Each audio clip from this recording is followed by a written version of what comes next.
I was repotting my orchids when the Instagram notification popped up on my phone.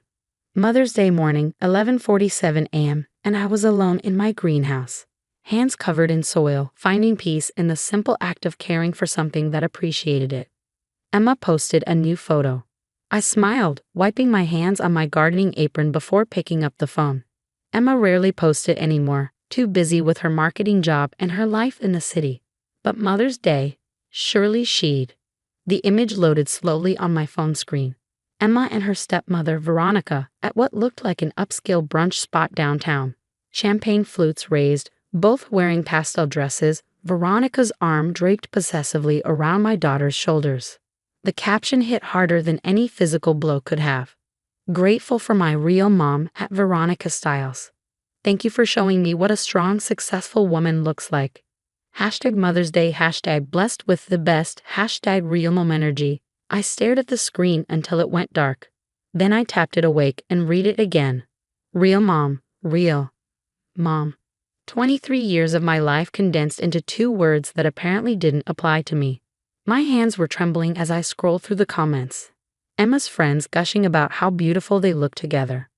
Veronica's social circle praising their special bond. My own sister had commented, "Where's your mother?" Emma had replied, "This is my mother." I set the phone down carefully on my potting bench and returned to my orchids. The white phalaenopsis needed dividing. Its roots had long outgrown the pot, cramped and struggling despite my careful tending. Sometimes I thought you had to cut things away for the plant to survive. The phone buzzed again, another notification. Emma had posted a story. Against my better judgment, I watched it. Video clips of their brunch, the elaborate spread of food, the bottomless mimosas, Veronica giving a toast about choosing to be a mother, and how biology doesn't make a mom, love does. The final clip showed them laughing as Emma opened a small Tiffany box. A silver necklace with a heart pendant. For my daughter, Veronica's voice said off camera. The daughter of my heart, if not my body. I liked the post.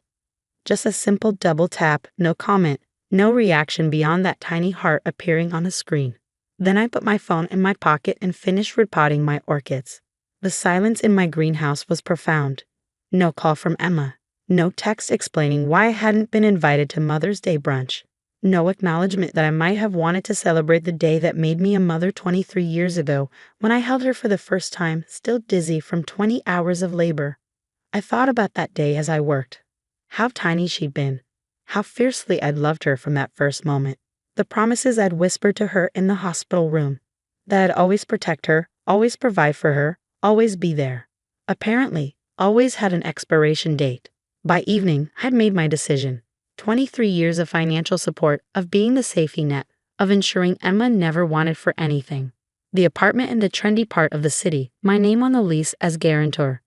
The credit cards, authorized user on my accounts. The car insurance, the health insurance, the phone plan. All of it is quietly managed and paid for by the woman who wasn't her real mom. I opened my laptop and began typing. First, an email to the property management company. As the lease guarantor, I was withdrawing my financial backing effective immediately. The lease renewal, due in 2 weeks, would need to be signed by Emma alone or with a new guarantor. Next, the credit card companies. Remove Emma as an authorized user on all accounts. Effective immediately. The insurance companies. The phone carrier. One by one, I severed the financial threads that connected us. If Veronica was her real mother, then Veronica could handle the real responsibilities. I didn't do it in anger. There was a strange calm in my movements, a clarity of purpose. This wasn't revenge. This was simply accuracy, aligning reality with Emma's proclaimed truth. Monday arrived with its usual Pacific Northwest drizzle. I was reviewing patient charts at the clinic when my phone started buzzing. Emma's name on the screen. I let it go to voicemail and called in my next patient. The calls continued throughout the day.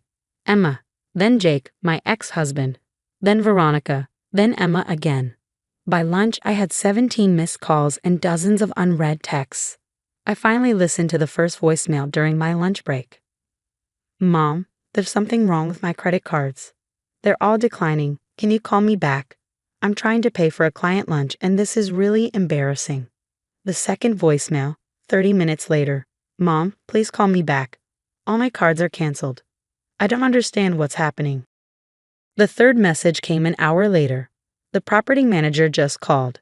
They said you withdrew as my lease guarantor. Mom, what's going on? Why aren't you answering?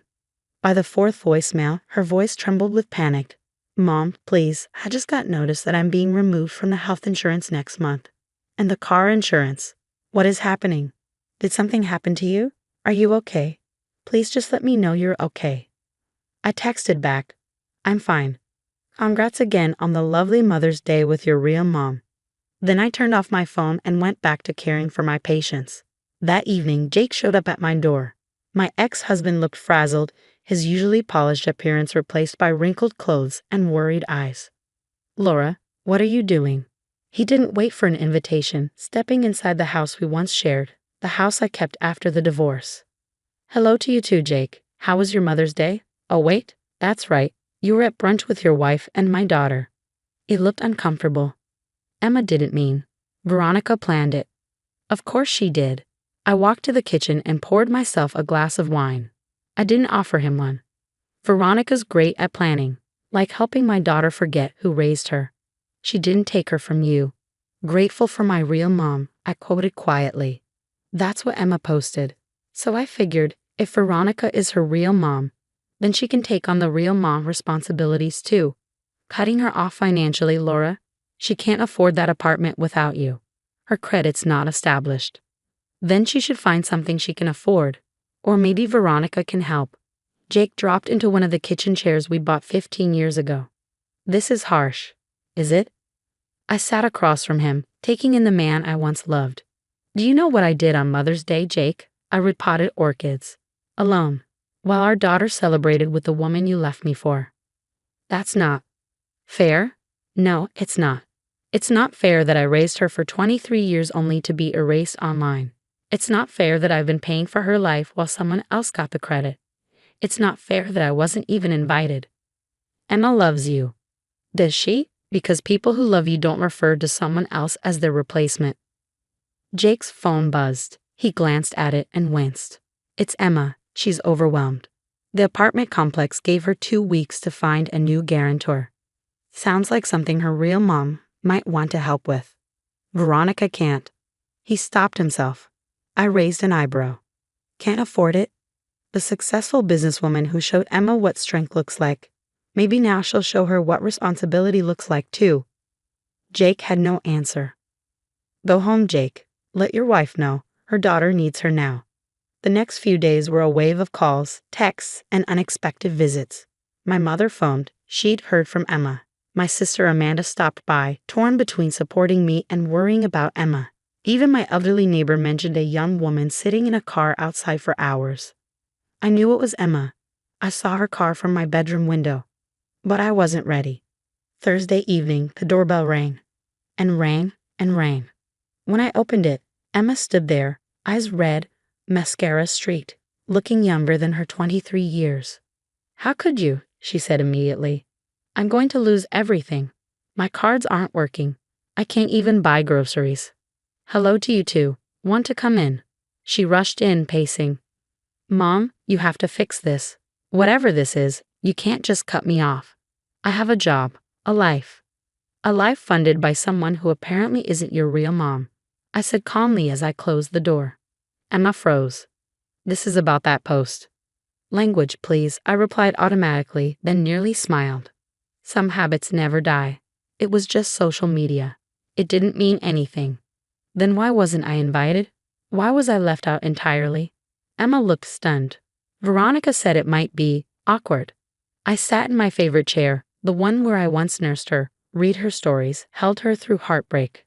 So it was awkward for your actual mother to attend Mother's Day brunch. Tell me, Emma, what makes someone a real mom?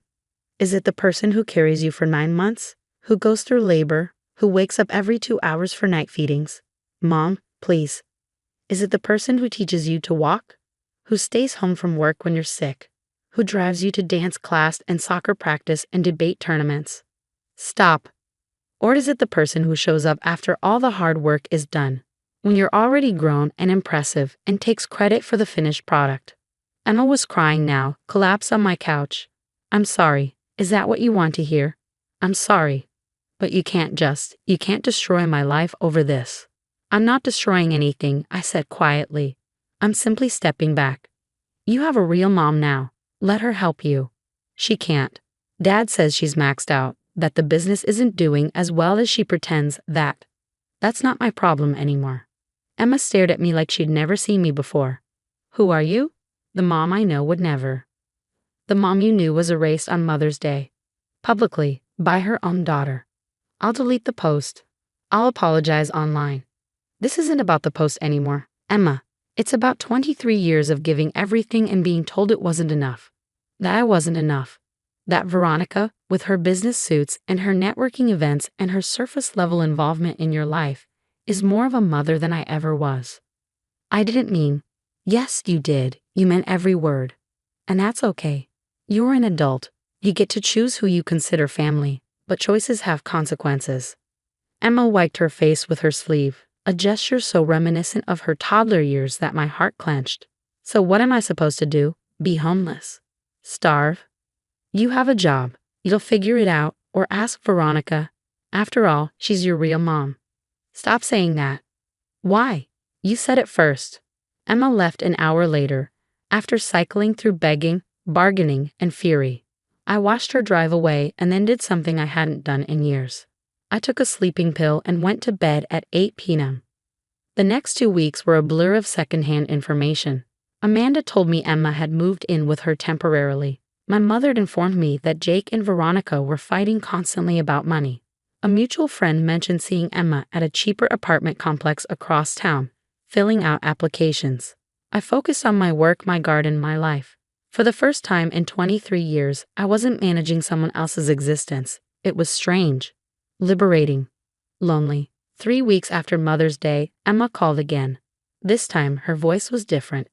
Calmer. Defeated, maybe. Can we talk? She asked. Really talk? Not me yelling or you being cold. Just talk. I agreed to meet her at a coffee shop downtown. Neutral territory. She looked different, tired. Her usually perfect hair pulled back in a simple ponytail. Her designer clothes replaced by jeans and an old college sweatshirt. I got the apartment, she said without preamble. It's not as nice as my old place. Farther from work, but it's what I can afford on my own. That's good. Veronica couldn't help. She and Dad are having money problems. Turns out the lifestyle she projects on Instagram isn't exactly accurate. I sipped my coffee and waited. I've been thinking, Emma continued, about what you said, about what makes a real mom. And I remember things, things I tried to forget because they didn't fit the narrative I was building. Like how you wore the same winter coat for 6 years so I could have the designer one I wanted. How you drove that ancient Honda forever so I could have a reliable car for college. Emma, now let me finish.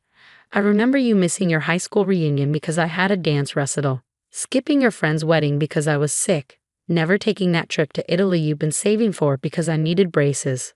She was crying again, but quietly this time. I remember junior year when I was so awful to you, when I was embarrassed by our small house, by your practical clothes, by the fact that you were just a physician assistant and not a doctor. And you never once made me feel bad for being a shallow, horrible daughter. You weren't horrible. You were young. I was old enough to know better, and I'm definitely old enough now. She looked me in the eye. I'm sorry, Mom, not just for the post. For years of taking you for granted. For letting Veronica make me feel like love could be measured in designer handbags and fancy dinners. What do you want from me, Emma? Nothing, she said, surprising me. I don't want anything from you. I just wanted you to know that I know. I know who my real mom is. I know who sacrificed everything for me. And I know I threw it all away for Instagram likes and the approval of a woman who can't even help me who might actually need it. We sat in silence for a moment. Around us, the coffee shop buzzed with normal life. People who hadn't destroyed their most important relationship for social media validation. I'm keeping the apartment, Emma said finally. The one I can afford. I'm going to work on building my own credit, pay my own bills. Maybe learn to be the kind of person who deserves a mother like you. Emma, I'm not asking you to forgive me. I'm not asking for the financial help back. I'm just asking, can we start over? not as the mother who gives everything and the daughter who takes it for granted, but as two adults who maybe can build something better. I looked at my daughter, really looked at her, saw the pain, the growth, the genuine remorse, but also the years of hurt she caused.